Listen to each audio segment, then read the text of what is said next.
Box to Box NBA Preview, hosted by Ndegz. Welcome to my NBA preview, and in fourth place in my rankings is the team from Phoenix, the team from the desert, the beautiful Phoenix Suns. The Phoenix Suns, this is a team that they're such a wild card, like they could easily win a title or just get knocked out in the second round or something, right? But I really like this team. Looking at the 22-23 season, this is how they went. 45-37 record, finished fourth in the West. Obviously, it was a bit of a weird season. They still had Monty as the coach. It was just weird. There's just a lot of things that was just happening that was just weird. But they ended up doing a mid-season trade. KD went to the Suns. Him coming meant they lost good wings in Mikal Bridges and Cam Johnson as well. Really gutted the bench. They had to, the team had to be sold because Robert Sava had some issues, sexual misconduct at the workplace, and it was such a big deal, so he was forced to sell the team. Anyway, in the regular season, they looked like they were just there, like in terms of offensive rating. They had a 114.5 offensive rating. They were 10th in turnover ratio, 13.6, and 5th in assists per game, 26.9 assists per game. So they were just there, and then the top 10 in free throw percentage and 3-point percentage, and 7th in defensive rating with 112.3. Then in the playoffs, the offensive rating went up to 116.1. Obviously, the playoffs is 16 teams as opposed to 30. Then they relied heavily on KD and Booker. So this trade meant they really gutted the bench, so they had to rely heavily on these two. Then, obviously, when KD got injured, CP3 got injured, then things just hit the fan. Then, yeah, they met the Nuggets. Jokic had 53 in Game 4, and they just knocked them out mad. So the biggest thing going into the offseason that the Suns needed to address was their bench. And obviously, they had to address it, and this is what they did. Going into the offseason, I think there were only 3 or 4 contracted players, and both of them were making, like KD and Booker were making a lot of money. So for them to go ahead and actually get a team that is full and many players on minimums was a miracle. So this is what they did. Obviously, they got Bradley Beal, Eric Gordon as well, Nazir Little, Yusuf Nurkic. Nurkic was part of a deal from the Blazers that sent DeAndre Ayton to the Blazers. So they did well to trading away DeAndre Ayton and actually getting assets that fill this team quite well. And I feel like these are players that would actually fit the team. Then Gregory Allen, Yuta Watanabe was also a steal from the Brooklyn Nets. Drew Eubanks, Bol, Chimezie Metu, Keon Johnson, and they drafted Toumani Camara.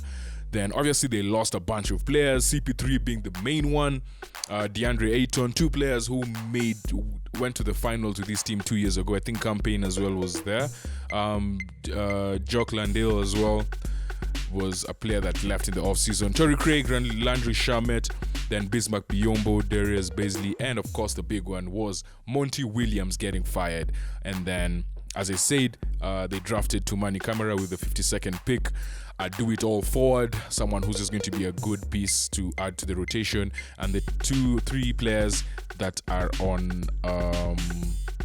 expiring contracts are Grayson Allen and Chimezie Metu. Oh, they also got Grayson Allen from the Bucks. That's another very big and understated signing, because I feel like Grayson Allen is quite underrated as a defender and as a three-point shooter. Three-point shooter, yes, people know you can shoot, but as a defender, quite underrated. Looking at the team, this is how the rotation looks like. At point guard, Devin Booker, shooting guard, Bradley Beal. So this team doesn't really have a point guard per se. Then Josh Okogie at small forward, power forward KD, and center was Yusuf Nurkic. Then Jordan Goodwin, Grayson Allen coming off the bench, Eric Gordon, Yuta Watanabe, Nazir Little, Bol, Keita Bates Dope, and there's a bunch of guys there as well. So far, the season has started, as we all know, but we've already had Bradley Beal injury, we've had Devin Booker injury. Bradley Beal is already going to be out for 3 weeks with his sore back. He came back, played one game, now he's out again for a few weeks. So there's a bunch of injuries going around, but they look quite formidable with KD, right? A lot of ball movement. They're just trying to figure it out. KD is just getting in those reps, which is good. But the one problem they have right now is that he's logging in too many minutes, way too many minutes. It's good because they're putting in the reps, but the minutes are just a bit too much for my liking. My one big question for the Phoenix Suns is, obviously we know they're going to be a great regular season team because there's no way you have three great offensive players in Beal, KD, and Devin Booker and not figure it out. Like, they will give teams problems. The three players are quite unselfish, which is something that KD did not have at the Nets, but he had at the Warriors. So they're going to have an element of the Warriors to them where there's a lot of ball movement and KD actually sacrificing, right, in terms of if the shot is not if the shot is not good for him, he can pass it off to someone else, creating space for Grayson Allen, stuff like that, which I think they're trying to figure out. They're doing it even when he's on the court, but when he's off the court, they're trying to figure it out a bit more, and it's also causing him to play way too many minutes. So I guess Devin Booker coming back is going to mean his minutes go down a bit because Devin Booker's missed quite a few games as well. So they don't have a point guard per se. They don't have like a proper point guard. They don't have like a CP3.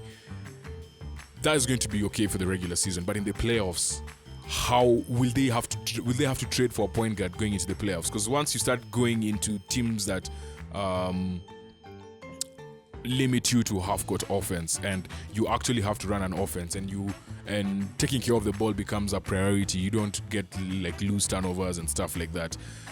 How will Devin Booker and Bradley Beal and KD actually share those responsibilities, right? So I guess that's my one big question. How will the three of them share those responsibilities of actually being the creator on this team? Because if they're not, then they have to make a trade before the All-Star game, and that is 3 or 4 months before they play off. So it's something that they have maybe 2 months to figure out. If they see that they're good, then they're like, okay, sir, let's just go finish the season and go into the playoffs with KD, Beal, and with Bill and Booker figuring out how to play point guard. But if they don't figure that out, if they don't figure out the playmaking and who's going to be running the offense at what points, just typical point guard things, just you guys watch basketball, you know what I'm talking about. So yeah, that's my one big question for the Suns. Can they figure out that playmaking role between Bill, Booker, and KD? 24-second prediction. Shot clock. The Phoenix Suns are going to finish second in the West. They're going to get about 53 wins. They are going to be quite formidable, and in my opinion, are going to reach the Western Conference Finals. Yeah, that's about it. I don't have anything else to say. Like, they're just such a solid team. They have good coaching. They have an experienced coach who's won a title before. Frank Vogel, I think it's Frank Vogel, yeah. They have amazing players who are hungry. KD wants to win. Devin Booker wants to win. Bradley Beal has never been in a winning situation like this. Like, everyone is just experiencing something different. They have good assets in like players like Grayson Allen, who just gives you solid minutes at the shooting guard as a 3-point shooter and as a defender. More importantly, quite stocky. Like, you can't shove him around, Then they still have Josh Okogie, which to me I feel was key. At least they didn't lose him. And Yusuf Nurkic's job is just there to rebound. Like, you just get rebounds and just make the offense flow, So the team is good. I like the team. By the way, guys, the shot clock ended a long time ago. This is just me rambling at this point. But yeah, I still feel like the Suns are easily going to make the Western Conference Finals, and they are going to meet the team that is in first place in the West in my rankings and in the West. That is the Phoenix Suns. Ready for the ultimate slam dunk of content? Don't miss out on any of our NBA previews. Hit subscribe and be the MVP of your basketball knowledge game.